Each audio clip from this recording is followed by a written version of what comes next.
90% कहानी करबला के हवाले से जो बोली जाती है 90% कहानी सब गढ़ी हुई है, सब झूठी कहानी है। जैसे फिल्म की कहानी होती है, एक बंदा उसको लिख देता है और एक हीरो उसकी एक्टिंग करके अदा करके कभी रोना कभी हंसना वो सब एक कहानी बना देता है और लोग उसको सही समझ करके 3 घंटा फिल्म हॉल में बैठ के देखते हैं। तो उसी कहानी की तरह इमाम हुसैन की कहानी को फिल्मी कहानी लोगों ने बना दिया, रोने की कहानी, रुलाने की कहानी, रंग जमाने की कहानी, जबकि बुजुर्गों ने कहा 90% कहानियां सब गढ़ी हुई है, सब झूठी कहानी है। हाय सुगरा हाय सकीना की कहानी झूठी कहानी है। अहले बैते अतहार पे इल्जाम लगाना है कि अहले बैते अतहार की कहानी ये सब्र की कहानी है, ये हक की राह में कुर्बानी की कहानी है। वहां रोना कहां है, वहां खोना कहां है, वहां सर का बाल नोचना कहां है, वहां आम आदमी की तरह सर से दीवार से सर टकराना कहां है। वहां तो लाशों के अंबार पे भी दीन की खातिर सब कुछ लुटाने का जज्बा है, न आंखों में आंसू है, न पीछे भागने का जज्बा है। जब लोगों ने ये हालात पैदा कर दिए तो अब उस हालत में सिवाय सब्र के और हक की राह में सब कुछ लुटाने के कोई रास्ता नहीं रह गया। न उसके सामने घिघियाया हमें जिंदगी की भीख दे दे, हमारे अली असगर को बचा दे, हमारे बच्चों को छोड़ दे, चलो वक्ती तौर पर हम तुझको मान लेते हैं। नहीं नहीं, मेरे इमाम ने आखिर तक हक पर कायम रहकर तलवारों के हुजूम में, तीरों के हुजूम में, लाशों के अंबार पे 1 इंच पीछे नहीं हुए, 1 इंच बैक फुट पर नहीं गए। कहा मैं जालिम को समर्थन नहीं दूंगा तो नहीं दूंगा, चाहे तलवार चले, चाहे गर्दन कटे, चाहे बच्चे पिटे, चाहे प्यास के मारे बच्चे बिलके, जालिम को समर्थन नहीं दूंगा। जालिम को समर्थन का मतलब है जुल्म की हिमायत करना, जुल्म का साथ देना। ये हुसैन से नहीं होगा। तेरे हाथ में तलवार है तो मेरी गर्दन उतार सकता है, मगर मेरे पास हाथ है, ये हाथ नहीं दूंगा। मेरे पास ज़मीर है, ये ज़मीर नहीं दूंगा। तो लाशें गिरती रही, हुसैन का हौसला बढ़ता चला गया, यहाँ तक कि आखिर में हजारों तलवारों का जख्म सहकर, यहाँ तक कि 70 जख्म नेज़ों के खाकर सजदे में सर रख दिया, गर्दन कट गई, मगर हुसैन अपना हाथ उस जालिम के हाथ में नहीं दिया, अपना हाथ बचा लिया, अपना ज़मीर बचा लिया। सर्रा सर्रा पुकार उठा करबला का। यजीद अपने मकसद में हार गया, क्योंकि वह हुसैन का हाथ लेना चाहता था, मगर वह 22,000 तलवार चला करके हुसैन का हाथ नहीं ले पाया। यजीद अपने मकसद में नाकाम हो गया और हुसैन अपना हाथ नहीं देना चाहता था। तो दुनिया की सारी मुसीबत वहां जमा हो गई। करबला में भूख जमा है, करबला में प्यास जमा है, करबला में परदेश जमा है, करबला में चटियल मैदान जमा है, करबला में दूध पीते बच्चों की प्यास जमा है, करबला में जवान बेटों की बीमारी जमा है, जहां जवान बेटों की सारी मुसीबत जमा है। मगर अहले बैत अतहार की अजीमत को सलाम, उनके हौसलों को सलाम, उनकी हिम्मत को सलाम, उनकी जुर्रत को सलाम। क़यामत तक का मुसलमान वहां से हिम्मत लेगा, जुर्रत लेगा, सब्र का सबक सीखेगा कि उन लोगों ने मुसीबतों के हुजूम में भी इस्लाम नहीं छोड़ा, सदाकत का दामन नहीं छोड़ा, हक कोई नहीं छोड़ा, गर्दन दे दिया मगर हाथ नहीं दिया, उन्होंने ज़मीर का सौदा नहीं किया। इसलिए यजीद हार गया, हुसैन अपने मकसद में जीत गया। हुसैन आज़म अपने मकसद में जीत गया, हुसैन आज़म अपने मकसद में जीत गया। हम लोगों ने क्या तमाशा बना डाला, बद्धी बनाना, बिंजू बजाना, डीजे बजाना, ताजिया निकालना, इमाम बाड़े पे सारे लोगों का सिर मिला के फातिहा दिलाना। वो दिन है हुसैन की शान सुनने का, वो दिन है करबला वालों का पैगाम आम करने का, वो दिन है कुरान की तिलावत का, वो दिन है सजदा करने का, वो दिन अहले बैत अतहार को क़िरात पेश करने का। करबला वालों की हिम्मत को सलाम, उनकी अजीमत को सलाम। जो काम करोड़ों आदमी मिलकर नहीं कर सकता है, वो काम तन्हा हुसैन ने करके दिखा दिया, वो काम तन्हा हुसैन के घर वालों ने करके दिखा दिया। मेरे घर में एक लाश निकलती है तो न माँ को होश होता है, न बहन को होश रहता है, उधर वो कपड़े खुल रहा है, सर के बाल नोचे जा रहे हैं, अब मैना और तोता कह करके नौहा और मातम किया जा रहा है। यह है हमारी माओ की जहालत। लेकिन सकीना की अजमत पे कुर्बान, हज़रत ज़ैनब फ़ातिमा ज़हरा की बेटी की दीनदारी पे कुर्बान, कि लाशों के अंबार पे भी सर से दुपट्टा नहीं किसका, लाशों के हुजूम में भी ना गैरों के लिए चेहरा खुला, चेहरा छुपा के रखना, सर के बाल छुपा के रखना, अजनबी मर्दों के सामने बरहना नहीं होना, वहां मुसीबतों के हुजूम में भी अपने आप की हिफाजत करके रखना। इस तरह यह हौसला कोई नहीं दे सकता। मुस्तफा के घर वालों का ही हिस्सा था। यहाँ तो थोड़ी सी गरीबी आई, सारा तमाशा हो जाता। होता है, लेकिन वहां तो लाशों के अंबार पे भी सर के बाल न खुले,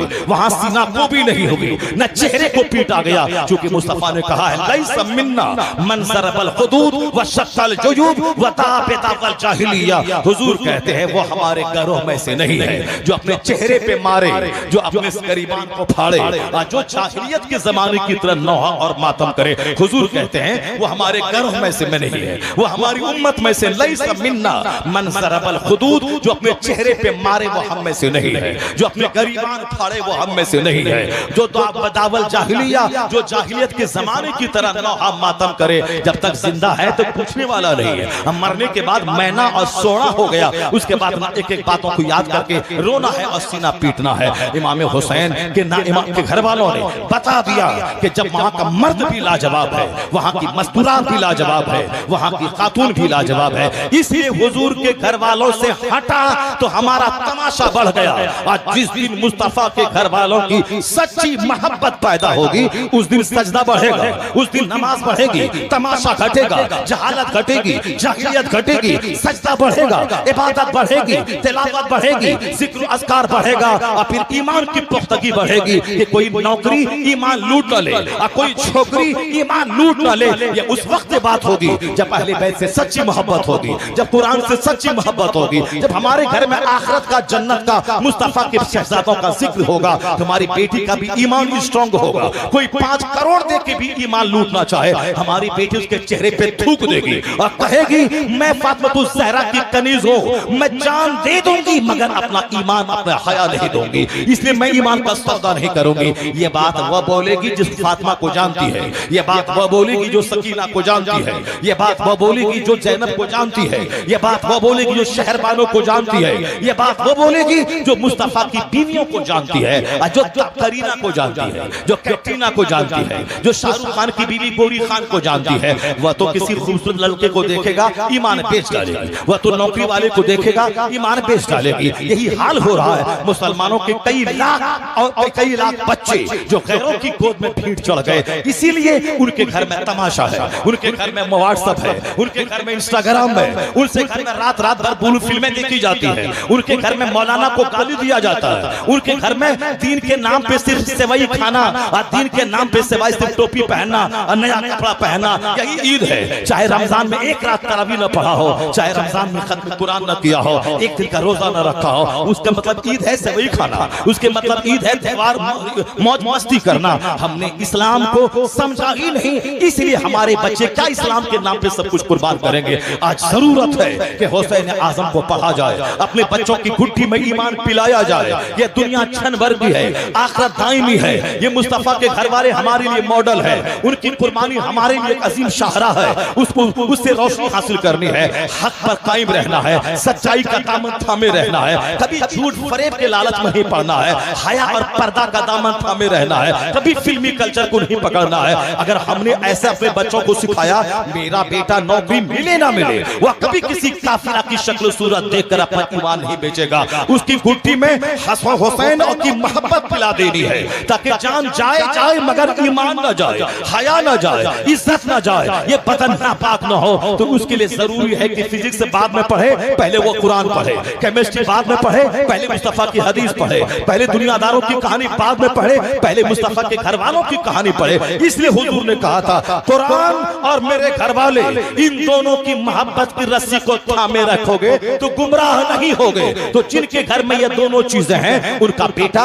बाप का फरमाबरदार है, उनकी बेटी अब हया में रहती है, उनके घर का कोई बच्चा काफिरों के साथ नहीं भागा। और जहां मौलाना को गाली है, जहां दिन का कोई चर्चा नहीं है, जहां अमिताभ की बात है, करीना कैटरीना की बात है, फुटबॉलर क्रिकेटर की बात है, जहां इंजीनियर डॉक्टर बनने की बात है, जहां सिर्फ दुनिया कमाने की बात है, और जहां गैर मुस्लिमों से दोस्ती है, जहां पर्दा नहीं है, वहां तो 7 बीवियां, जहां वहां तो आधी उम्र की औरतें वो गैर मर्दों से चैटिंग करती है, वहां तो जवान बेटियां, उसका बॉयफ्रेंड अलग है, वहां तो जवान लड़के, उसकी गर्लफ्रेंड अलग है। ये 50 लाख का जो घर बनाया है, ये घर नहीं बल्कि तवाइफ का अड्डा ठहर गया, जहां बाप अलग मस्ती कर रहा है, माँ अलग मस्ती कर रही है, बेटा अलग मस्ती कर रहा है, बेटी अलग मस्ती कर रही है। वो घर बनाया है कि तवाइफ का अड्डा बना दिया है, जहां कुरान नहीं है, जहां हुसैन का चर्चा नहीं है, जहां सकीना और ज़ैनब का चर्चा नहीं है, वहां यही तमाशा है ज़िना का, यही तमाशा तमाशा है फिल्म का, यही तमाशा है उरियानियत का, यही तमाशा है फहाशी का, यही तमाशा है साहब ढोल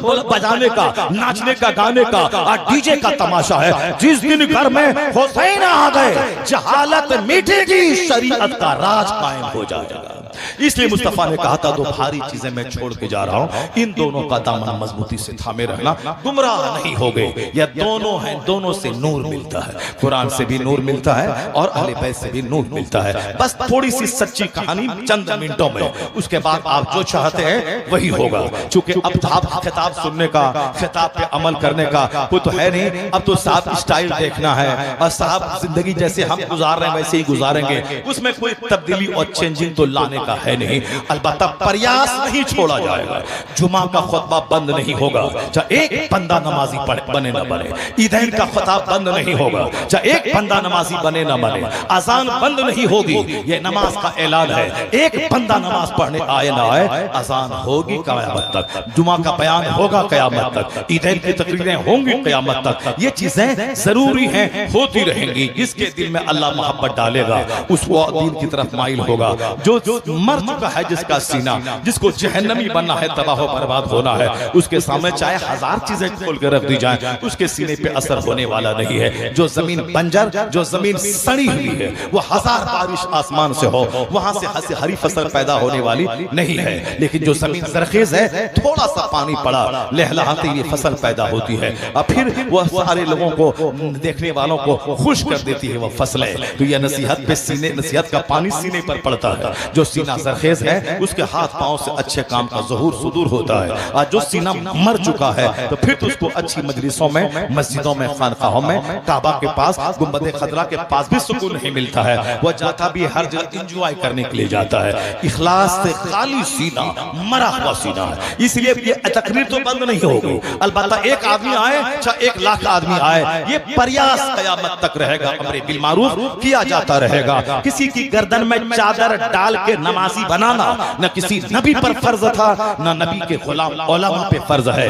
नबी भी कुरान पढ़ पढ़ के सुनाते थे, उन्हीं हजारों में से 1-2 खींच करके आते थे, कलमा पढ़ के मुशर्रफ इस्लाम होते थे। और यही पैगाम नबी के गुलाम उलमा पे भी फर्ज है। लोगों तक दीन की बातें पहुंचाते रहो, अपने अपने अंदाज से समझा बुझा करके, कुरान सुना के, हदीस सुना के, एहसन अंदाज में बताते रहो। तेरा काम बताना है, बाकी दिल का बदलना ये अल्लाह का काम है। ये जलसा प्रयास है, ये मदरसा प्रयास है, ये खुतबा प्रयास है, ये अमर बिल मारूफ एक प्रयास, यानी एक कोशिश है कि लोग बात मान जाएं। बाकी लोग माने या ना माने वो जाने। इमाम हुसैन ने मैदान करबला में एक प्रयास किया था कि मैं यहाँ आ गया हूँ, ये 22,000 की फौज सामने है। उसके कमांडर के सामने इमाम हुसैन ने एक तकरीर की थी, ऐ लोगों, मैंने तेरा क्या बिगाड़ा है, तुम हमारी जान के क्यों दुश्मन बन गए हो? तुमने हमको 150 से ज्यादा खतूत लिखा था, तो तेरे खत लिखने के बाद, मैं तेरे बुलाने के बाद आया और तुम आज मेरी जान के दुश्मन बन गए। तुमने चारों तरफ तलवार और साफ तीर के पहरे तुमने बैठा दिए।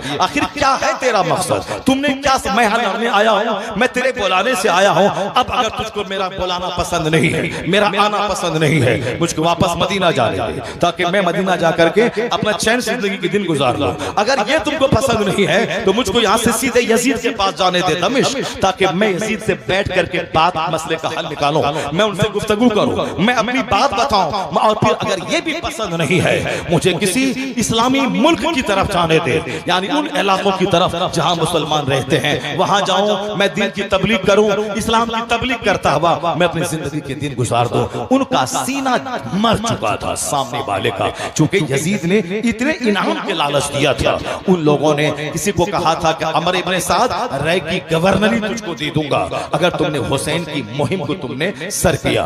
अब अब्दुल्ला इब्ने ज़ियाद को बसरा का गवर्नर पहले था, कूफा का एडिशनल गवर्नर उसको बना दिया और कहा तू हमेशा के लिए दोनों बसरा और कूफा का गवर्नर रहेगा अगर तुमने इस मुहिम को सर किया। अमर इब्ने साद, शिमर मरदूद, कुली बिन यजीद, सनान इब्ने अरस, ये जो बड़े किरदार हैं यजीदियों के, ये सब के सब पक्के दुनियादार, लालची, हरीस। इसलिए सच्चा हुसैनी वो इस दुनिया में मकान नहीं बनाना चाहता, इसी मकान की तलब ने इन जन्नती बाप के जहन्नमी बेटों को इस जहन्नमी बनाया।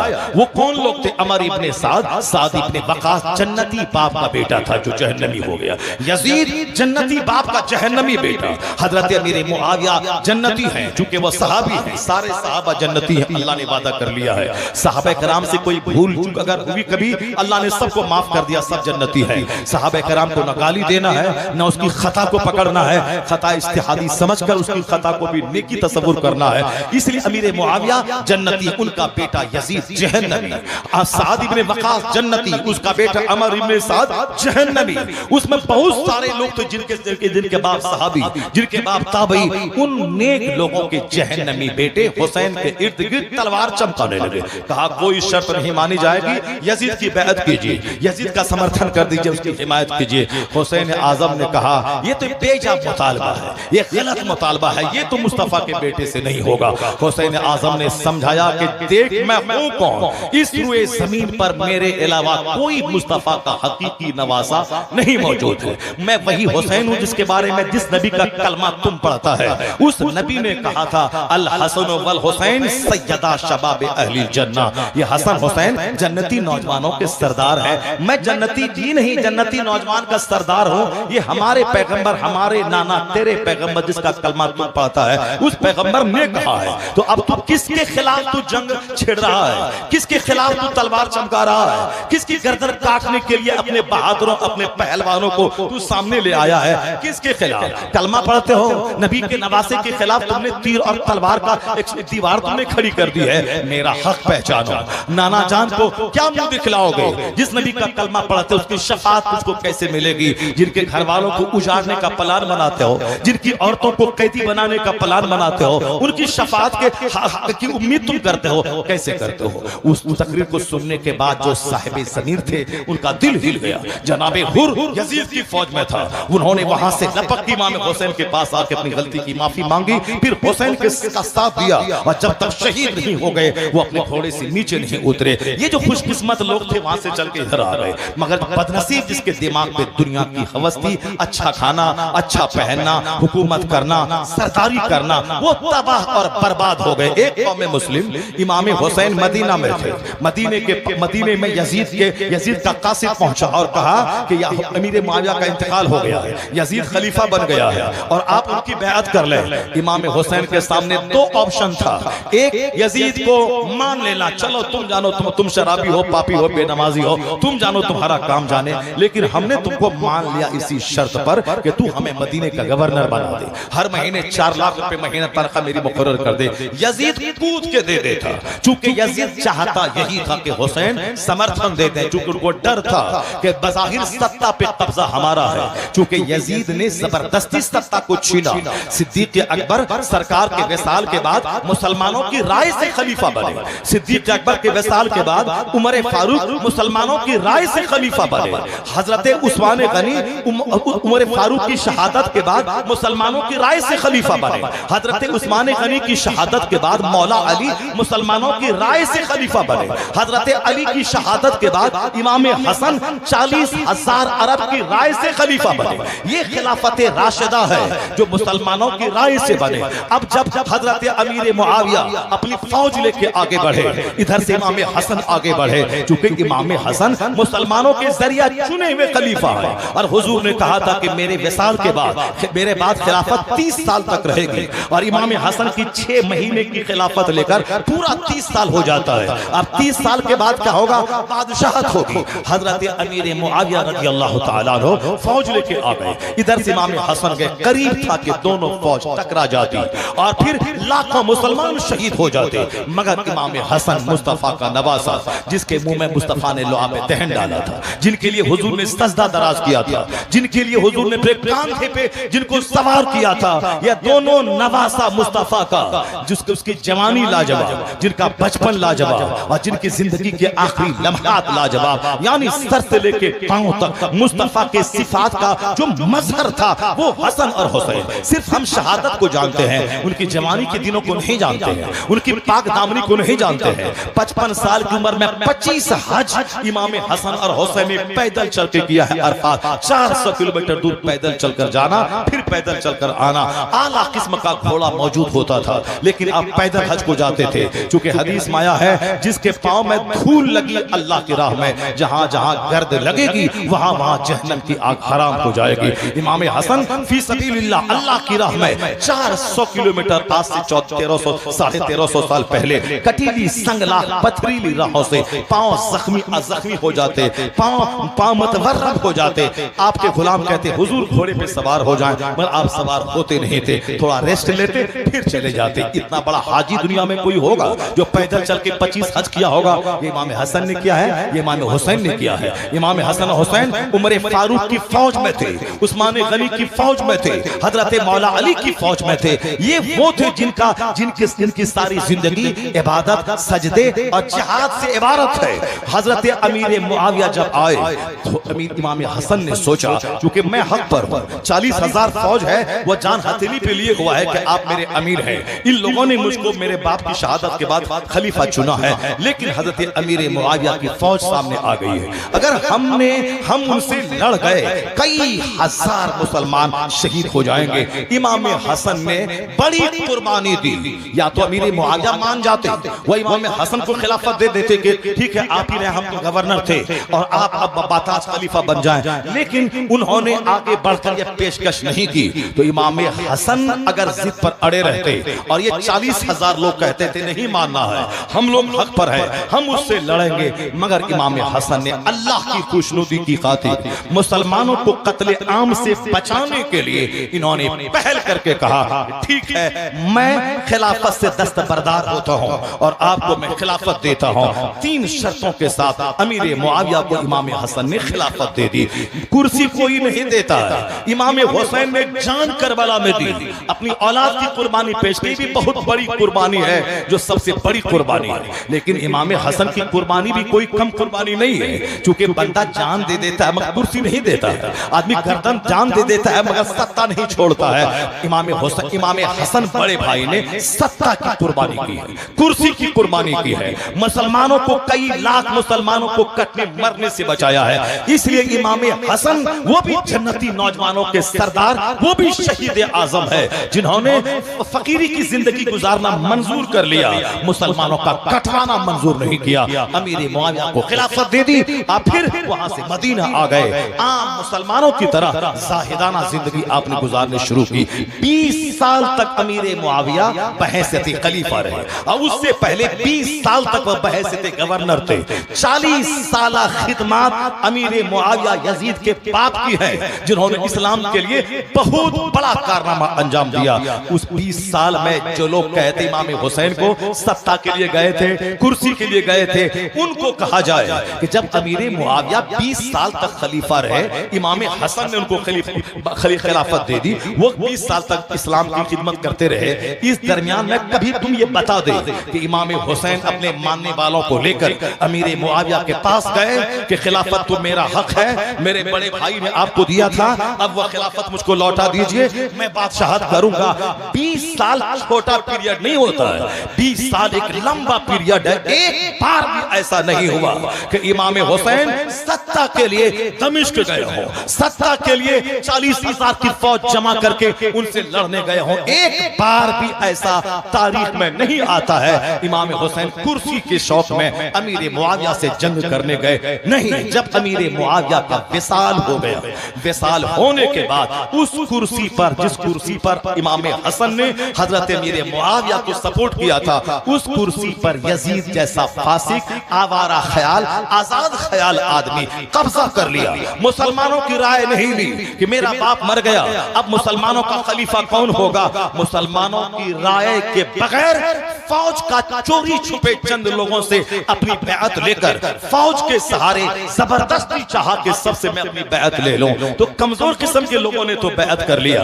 मगर हुसैन जैसे इमाम के पास उनका कासिद आया कि आप यजीद की बैअत कर ले, कहा मैं यजीद की बैअत चोरी छुपे कर लूं, नहीं होगा। यजीद आवारा तो पहले से था, मगर बाप ने इसीलिए उनको खलीफा बना दिया था ताकि कम से कम जब जिम्मेदारी आएगी तो नेक बन जाएगा। मगर बादशाह बनने के बाद यजीद बेलगाम हो गया, शराब पीना उसकी आदत बन गई, नमाज़ें छोड़ना उसकी आदत बन गई। तो हुसैन अगर समर्थन कर देते उस बेनमाजी शराबी फासिक को, तो कयामत तक के लिए इस्लाम का सिस्टम चरमरा जाता। जाता, मुसलमान सहम से जाते, हक बोलने वाला कोई नहीं रहता, नमाज का सिस्टम गड़बड़ा जाता, महरमात से निकाहों का सिस्टम गड़बड़ा जाता। ये जो इस्लाम एक गाइडलाइन से चल रहा था, अल्लाह के कानून से चल रहा था, मुस्तफा के ज़ाब्ते से चल रहा था, उसमें पहला रखना अंदाजी करने वाला खबीस मरदूद वो यजीद था। अब हुसैन आजम अगर सपोर्ट कर देते तो फिर क़यामत तक इस्लाम की कश्ती का आना ये जरा मुश्किल हो जाता। इसलिए हुसैन अड़ गए। अब हुसैन के सामने दो ऑप्शन था, या तो यजीद की बैअत कर लेना, वो चाहे ज़िना करे, शराब पिए, हमको मतलब ही मुझको 2 लाख का महीना दो, हम आराम से मदीने में खाएंगे, बाल बच्चों के साथ रहेंगे, मस्जिद नबी में नमाज पढ़ाएंगे, यहाँ का गवर्नर बन के रहेंगे और आराम से 55 साल में मरेंगे, माँ के पहलू में जन्नतुल बकी में दफन हो जाएंगे, उसके बाद जन्नती नौजवान के सरदार तो हम हैं। ये था अपना सेल्फ लग्जरियस लाइफ गुजारने का तरीका। एक ऑप्शन ये था, वो गवर्नर बन जाते, यजीद को समर्थन कर देते, मदीने में आराम से हाथ चूमने वाले, पैर चूमने वाले आपके गुलामों की तादाद थी, आराम से बाल बच्चों में रहते, खाते पीते मर जाते। इसमें अपना आराम तो था, मगर उस मुस्तफा के प्यार का क्या होगा जिस मुस्तफा ने हुसैन के मुंह में लुआब दहन डाला था, जिनको अपने कांधे पे सवार किया था कि आज हुसैन को कांधे पे ढोता हूं, कल जब मेरी उम्मत का बोझ हुसैन के कांधे पे आएगा तो हुसैन इस मोहब्बत का कर्ज चुकाएगा। माँ के लंबे सजदों का क्या होगा, मौला अली की तरबियत का क्या होगा। अब वह वक्त आ चुका था जिस वक्त हक की हिमायत की खातिर मुसीबतें उठाने की घड़ी आ गई थी। एक ऑप्शन था आराम से मदीने में रहना, और दूसरा ऑप्शन था कि डट जाना, कि नहीं यजीद को सपोर्ट नहीं करेंगे, इस रास्ते में कत्ल है, इस रास्ते में भूख है, इस रास्ते में प्यास है, इस रास्ते में बाल बच्चों की जिंदगी को खतरे में डालना है। हुसैन ने कहा ये रास्ता दूसरा भले ही मुसीबत का है, सब मुसीबत का है, प्यास का है, भूख का है, मगर इस रास्ते पे चल के मैं मुस्तफा को मुंह दिखा पाऊंगा, मैं अपनी माँ को चेहरा दिखा पाऊंगा कि लाल तूने दूध का क्या कर्जा अदा किया, उम्मत गुमराह होती रही और तू मदीने में आराम से हाथ पांव चुमवा के आराम की जिंदगी तू गुजारता रहा, तुम कत्ल क्यों न हो गए, तुमने डट क्यों नहीं गए, मर जाते मगर सालिम का समर्थन नहीं करना था। अगर माँ सवाल करेगी क़यामत में तो क्या जवाब देगा हुसैन। माँ की शफकत का लाज रखना था, बाप के प्यार का लाज रखना था, और खुद जो उन्होंने मुस्तफा की तरबियत में रह के सीखा था। यह दुनिया पानी का बुलबुला है, आज है कल खत्म। ये दुनिया एक आग की चिंगारी है जो भड़की और खत्म हो गई। चाहे मैं 1000 आराम से जियो फिर भी तो मरना है, तो मरना है डरपोक बन के क्यों मरना है, हक की खातिर मरना है। एक तरफ दुनिया और एक तरफ आखिरत, एक तरफ अपना फायदा, एक तरफ क़यामत तक की उम्मत का फायदा। अपना फायदा तर्क किया हुसैन ने, उम्मत के फायदे की खातिर मैदान में निकल गए। मदीने की आराम भरी जिंदगी को हुसैन ने तर्क किया, हम मुसीबत वाली जिंदगी को इख्तियार किया और क़यामत तक के मुसलमानों को एक मजाज दिया, जब दीन बचाना मुश्किल हो जाए उस वक्त में तुम्हें दीन बचाने के लिए गर्दन जाए चाहे हुसैन के तरीके पर अमल करते हुए हक की रस्सी को मत त्यागना, हक को कभी हाथ से जाने मत देना, किसी जालिम के सामने झुक करके उसके जुल्म को तस्लीम मत कर लेना। तू मारेगा और क्या करेगा, मगर तेरा सपोर्ट उसको और जरी बना देगा, तेरे सपोर्ट से दीन और हक खतरे में पड़ जाएगा। तो हुसैन ने अपनी जिंदगी से बताया, जब दुनिया और आखिरत दोनों आपस में टकरा जाए तो आखिरत को गले लगाना, दुनिया को त्याग देना। जब हक और बातिल दोनों टकरा जाए, बातिल को त्याग देना, हक को पसंद कर लेना। खुदा को राजी करने के लिए भूख प्यास अगर कत्ल की राहों से गुजरना पड़े तो मौजूदा आरामदेह जिंदगी को तर्क करके इस मुसीबत की जिंदगी को चुन लेना, क्योंकि इस मुसीबत के बाद आराम ही आराम है, इस मुसीबत के बाद जन्नत ही जन्नत है। तो हुसैन ने इस ऑप्शन को कबूल किया, आखिरत का रास्ता, हक का रास्ता, सदाकत का रास्ता, भूख और प्यास तकलीफ का रास्ता चुन लिया। इसलिए हुसैन मदीने से निकल गए, मक्का गए, मक्के से निकल के करबला गए। अब देखा सामने 22,000 की फौज, आपने समझाने की कोशिश की मगर जालिमों ने नहीं माना। हुसैन आजम ने हक बयान किया, हुज्जत तमाम कर दी, ताकि ये मत बोलना कि कल हुसैन ने मुझको नहीं बताया कि सच्चाई क्या है और मैं क्या हूं, मैं बेखबरी में यजीद का साथ दिया। इसलिए हुसैन अपने आप को बचाने के लिए नहीं, हक बताने के लिए खुतबा दिया था। अब वहां यजीद के सिपाही हरकारे इसी बात पे बसित और मुसिर थे कि आप यजीद को हाथ दे दें, समर्थन दे दें, मगर हुसैन आजम ने कहा यह हमसे नहीं होगा। जब चारों तरफ से लोगों ने घेर लिया, दाना पानी बंद कर दिया, जब बच्चे भूखे प्यासे रहने लगे, यहां तक कि उन जालिमों ने तब उन्होंने जोर डाला, बस अब जंग के लिए तैयार हो जाइए। वहां जंग करने हुसैन गए ही नहीं थे। जंग करने जाते तो दूध पीते अली असगर को क्यों लेके जाते? अगर जंग करना होता तो औरतों को लेके क्यों जाते? जब जंग करना होता तो बीमार बच्चों को लेके क्यों जाते? अगर जंग करने के लिए हुसैन जाते तो मदीना से नौजवानों की टीम तैयार करके जाते, 1000 2000 5000 नौजवानों को लेके जाते। चलो लड़ना है यजीद की फौज से। यहाँ तो उम्मते मुस्लिमा को तबाही से बचाने के लिए जो उन लोगों ने खत लिखा था कि मेरा कोई अमीर नहीं है, मैं किसके पीछे नमाज नहीं पढ़ता हूँ, मैं यजीद को सपोर्ट नहीं करता हूँ, यजीद बेनमाजी है, शराबी है, आजाद ख्याल है, मैं उसको अपना हाकिम नहीं मानता हूँ। आप आइए, मेरी रहनुमाई कीजिए, मेरी रहबरी कीजिए, मेरी इमामत कीजिए, मेरी क़यादत कीजिए। अगर आज आपने मेरी क़यादत के लिए मदीना से चल के आप यहाँ नहीं आए तो कल मैं क़यामत के दिन कहूंगा कि दुनिया में हमारा सहारा तन्हा हुसैन था, हमने उसे आवाज दी कि मेरे दीन मेरे ईमान को बचाइए, मगर हुसैन जान के डर से मदीने में रह गए, यहाँ नहीं आए, तो आपका जवाब क्या होगा? हुसैन आजम ने तस्दीक की खातिर मुस्लिम बिन अकील को भेजा। मुस्लिम बिन अकील के हाथों 40,000 लोगों ने बैअत कर ली। वहां से खत लिखा कि हालात बड़े साजगार है, खत मिलते ही फौरी आप कूफा के लिए रवाना हो जाएंगे। मगर जैसे ही खत पहुंचा इमाम हुसैन के पास और अपने काफिले वालों के साथ मक्का से रवाना हुए, उधर रास्ते में खबर मिली कि जालिमों ने मुस्लिम बिन अकील को शहीद कर दिया है। उनके दो साथी जो रास्ता बताने के लिए गए थे वो शिद्दत प्यास की वजह से रास्ते ही में वो शहीद हो गए। यानी हालात वहां का मंजरनामा बदल चुका है। इमाम अली मकाम वहां से लौट जाते, मगर आप दीनी खुददारी और हमीयत ने लौटने नहीं दिया कि मुस्लिम बिन अकील मेरा कासिद था, मेरे कासिद को लोगों ने ज़बह कर दिया, अब तो हमारे लिए उनसे लड़ना जायज हो गया, इस खून का बदला लेना जायज हो गया, इसलिए आप वहां से मैदान करबला गए। जब वहां गए तो सामने से हालात पैदा हो गए। वो जो कहानी है कि ये आया, वो उछला, वो कूदा, ये आगे गया, वो आगे गया, ऐसा हुआ वैसा हुआ, इन राफिजियों शियाओं ने बहुत कुछ नमक मिर्च लगा लगा करके इस कहानी को रंगीन बनाने के लिए, फिल्मी अफसानी बनाने के लिए ऐसा किया। इमाम आली मकाम ने हक व सदाकत की बात रखी, जालिमों ने नहीं माना। अब वहां जंग छिड़ गई, दो फिक्री जंग। एक वही फिक्र थी, हुसैन हाथ कैसे नहीं देगा, जब मुसीबत में पड़ेगा तो देगा, भूखा रहेगा तो देगा, प्यासा रहेगा तो देगा, बच्चे मरेंगे तो देगा। हुसैन ने कहा ठीक है आजमा ले।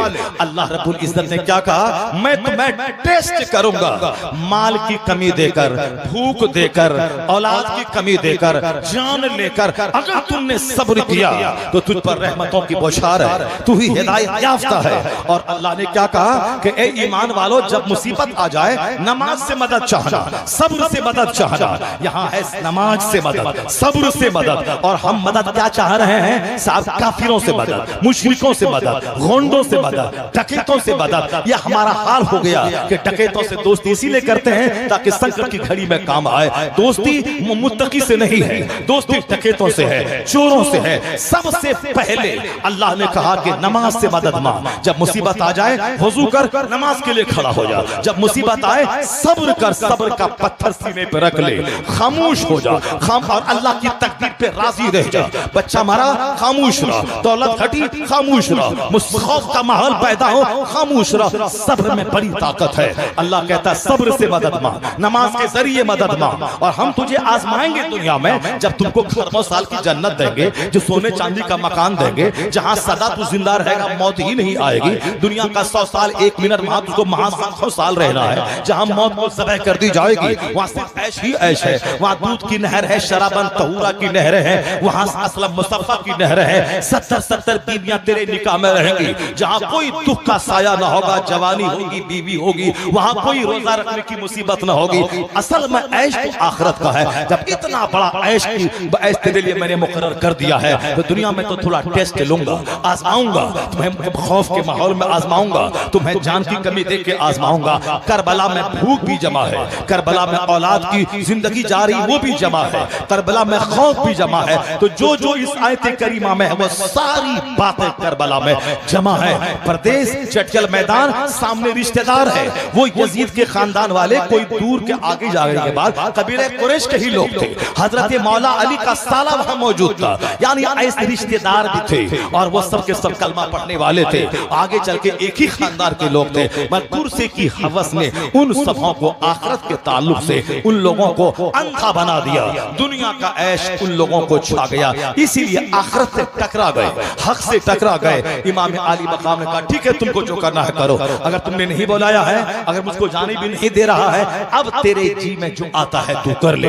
इन लोगों ने 22,000 की तलवार जमा कर दी थी, तीरों की बारिश कर दी। हुसैन कटेंगे हम झुक जाएंगे, इनका बेटा कटेगा झुक जाएंगे। पर हुसैन की अजीमत को सलाम। भांजा कासिम शहीद हुआ, आप 1 इंच पीछे न हटे। जवान अली अकबर शहीद हो गए, 1 इंच पीछे न हटे। दूध पीते अली असगर को सालिमों ने तीर मार के शहीद किया, पर हुसैन न रोए न घबराए। खवातीन के बारे में जो कहा जाता है कि सकीना ने पांव पकड़ लिया, वह रोने लगी, बाबा मत जाओ, ये सब कह के अहले बैत अतहार की तौहीन मत करो। अहले बैत अतहार हिम्मत वाले लोग हैं, हौसला वाले लोग हैं, मुसीबतों की आंखों में आंखें डालकर सब्र करने वाले लोग हैं। ये घबराने वाले नहीं है, या ऊंट का पांव पकड़ने वाले लोग नहीं है, या रोने वाले लोग नहीं है, या हाय बाबा हाय नाना करने वाले लोग नहीं है। वह जानते थे कि मैं मुसीबत में घिरा हूं, अब एक रास्ता है सब्र। इमाम हुसैन ने एक नमाज नहीं तर्क की। जब से आप मदीना से चले, सफर में नमाज पढ़ते रहे, तहज्जुद पढ़ते रहे, मक्का में है, मक्का से चले रास्ते भर नमाज पढ़े।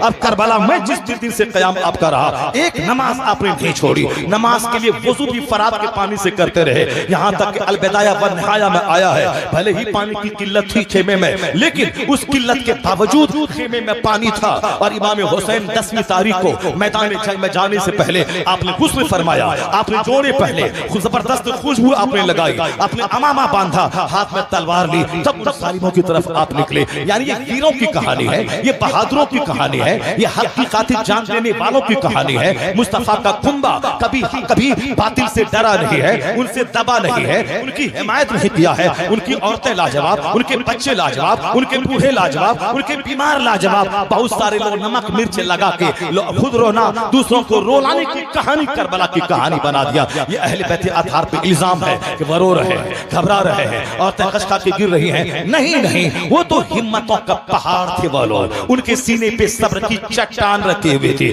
उन मुसीबतों की आंखों में आंखें डाल के साबिरीन की जमात के इमाम थे वो लोग। हुसैन आज़म मैदान में आए तो वहां जंग क्या हो रही है नहीं मानूंगा। और यजीद ने क्या बोला, सब कुछ मैं तेरा बर्बाद कर दूंगा मगर तुझको मानना होगा। हुसैन ने कहा मैं सब कुछ लूटा दूंगा, नहीं मानूंगा। जंग यही थी, हाथ लेके रहूंगा और हाथ नहीं दूंगा। बिल आखिर क्या हुआ, हुसैन आज़म ने सजदे में सर रखा, सुभान रब्बियल आला का विर्द किया और फिर जान जाने आफरी के हवाले कर दी। सारी दुनिया ने देखा यजीद हुसैन का हाथ लेना चाहता था मगर अपने मकसद में कामयाब नहीं हुआ। न यजीद का वो सितम रहा, न वह जुल्म इब्ने ज़ियाद का, जो रहा तो नाम हुसैन का जिसे जिंदा रखती है करबला। हुसैन जीत गए, हुसैन का खानदान जीत गया, हुसैन का कुंबा जीत गया। मुस्तफा के चेहरे पे खुशी आई होगी कि मेरा बेटा इम्तिहान में कामयाब हो गया। फातिमा ज़हरा मचल रही होंगी कि मेरा हुसैन जिसका पांव मुसीबतों के अंबार पे लग़्ज़ जिस पांव में नहीं आई। मौला अली के चाका चेहरा वो खुशी से दमक गया होगा कि मेरा लाल इम्तिहान में कामयाब होकर अपना नाजान के पास हाजिर हो गया। करबला की कहानी यही है, बातिल से दब के जीना है तौहीन जिंदगी। यह ऐलान कर रही है आज भी तुरबत हुसैन की। बातिल के सामने सीना सफर रहो, यह तुमसे कह रही है मोहब्बत हुसैन की। हुसैन आज़म का सच्चा प्यार हमसे डिमांड करता है कि सांप का भी मुंह चूमना और सपेरा का भी मुंह चूमना ये मुनाफिकत है, यह ज़िद्दियत है, यह हुसैनियत नहीं है। हक को थामे रखना, आखिर दम तक हक का साथ देना, ये हुसैनियत है। सुबह जालिम के पास, शाम उसके पास, सुबह इस पार्टी में, शाम उस पार्टी में, मुनाफिकों की तरह दिल कमजोर करके जालिम के पास भी रहना, मजलूम के पास भी जाना। इस समाज में जो मुनाफिकत बढ़ गई, जो बदअखलाकी बढ़ गई, लोगों का ज़मीर जो मर चुका है, ऐसे वक्त में हुसैन पहले से ज्यादा हमारे लिए कीमती हो गए हैं। उनकी जिंदगी हमारे लिए मॉडल हो गई है। हुसैन ने हालते सफर में सजदा न छोड़ा, तलवारों के हुजूम में नहीं छोड़ा। तो 10 तारीख को ताजिया ना निकाल कर, तमाशा ना करके, डीजे ना बचा के, नमाजें पढ़कर वादा करना चाहिए कि मैं आज से वादा करता हूँ कि मेरा इमाम तलवारों के हुजूम में भी नमाज नहीं छोड़ा। मैं एयर कंडीशन मस्जिद में भी नमाज नहीं पढ़ता हूँ, मैं आराम के माहौल में नहीं पाता हूँ। कैसा हो हुसैनी अपने कसम खाता हूँ मुहर्रम की 10 तारीख को कि मरते दम तक अब नमाज नहीं छोड़ूंगा। ऐसी वाली मस्जिद है, घर में अमन का माहौल है, हमारे लिए जंग का माहौल नहीं है। जो जंग के माहौल में सजदा नहीं करेगा उस पर तो खौफ का माहौल ताज़ा कर दिया जाएगा। हिंदुस्तान के हालात जैसे हैं सबों को मालूम है। इस माहौल में हमें धमकी मिलती है, NRC की धमकी मिलती है, हमें आजाद छोड़ने की ऐसे माहौल में न लड़ाई की जरूरत है, न झगड़े की जरूरत है। हुसैन आजम के सब्र की खैरात की जरूरत है, न सजदे की जरूरत है, तिलावत की जरूरत है, इबादत की जरूरत है। जो हमारे पैदा होने का मकसद है अल्लाह की इबादत करना और ईमान की हालत में ईमान बचा के दुनिया से चला जाना। सजदा बढ़ा दे, इबादत बढ़ा दे, तिलावत बढ़ा दे। क्योंकि बहुत सारा ऐसा मौका आता है जहां तलवार और तीर काम नहीं करते, वहां दुआ काम कर जाती है, वहां सजदा काम कर जाता है, वहां तकवा काम कर जाता है, वहां तहारत काम कर जाती है। तो हुसैन आजम से सच्ची मोहब्बत का यही सबसे बड़ा डिमांड है कि आदमी बन के जिंदा रहा जाए, मुनाफिक बन के नहीं, दोगला बन के नहीं, अभी अंदर कुछ बाहर कुछ। ये गौज़ियत है, जो दिल में रहे वही ज़बान पे रहे, जो अंदर रहे वही बाहर रहे। हक को पकड़ लिया तो पकड़ लिया, अब तो किसी बातिल के सामने भिगियाने वाली मौत न मरे। यही मैदान करबला का पैगाम है। मैदान करबला का दूसरा जबरदस्त पैगाम अपने बाल बच्चों की जबरदस्त तरबियत करना है। इस बड़े काम के लिए मुस्तफा ने हुसैन को तैयार किया था। हुसैन के मुंह में एक बार सस्ते की खजूर चली गई, सरकार ने उंगली डालकर वहां से खजूर निकाल दिया और कहा ये औसाफुन्नास, ये लोगों के मैल कुचैल है, हमारे बच्चे मैल कुचैल नहीं खाते। मतलब ये चला कि हराम का माल अगर पेट में चला जाए, न तकवा करने में दिल लगेगा, न नमाज में दिल लगेगा। इसलिए मुसलमान हुसैन आजम से मिसर पैगाम लेकर गरीबी कबूल कर ले, हराम की मालदारी का पेशाब कर दे, वो हक की मिट्टी की दीवार कबूल कर ले, वो हराम के पुख्ते की दीवार में पाखाना कर दे। हलाल का एक टाका हराम के 50 करोड़ से बेहतर होता है, क्योंकि हराम का अंजाम तबाही है, बाल बच्चे के अखलाक की तबाही, आने वाली नस्लों की बर्बादी, उनकी तबाही। कोई हक बोलने वाला उसके खानदान में नहीं रहेगा। अगर लोगों ने हराम खाना, हराम से मकान बनाना अपनी जिंदगी का वतीरा बना लिया, इस बात को गिरह बांध ले कि हलाल का एक टाका हराम के 50 करोड़ से बेहतर है। इस बात को गिरह बांध ले कि हलाल की मिट्टी की दीवार हराम के सोने की दीवार से बेहतर है। इस बात को गिरह बांध ले कि हलाल की साइकिल हराम की फॉर्चूनर से लाखों गुना बेहतर है। इस बात को गिरह बांध ले कि हराम की बिरयानी से बेहतर है वो हलाल की सूखी रोटी, जिसके खाने से सीना रोशन होता है, जिसके खाने से तकवा की तरफ दिमाग माइल होता है। यही पैगाम हुसैन है, यही पैगाम हसन है, यही अहले बैत का पैगाम है और यही कुरान पाक का पैगाम है। इससे हटके जो ड्रामा तमाशा हो रहा है, वो तमाशा तो हो सकता है, खेल तो हो सकता है, सच्चाई से उसका कोई ताल्लुक नहीं है। इसलिए हुजूर ने कहा दो चीजें मैं छोड़ के जा रहा हूं, एक कुरान, एक अहले बैत। कुरान से भी नूर हासिल करना,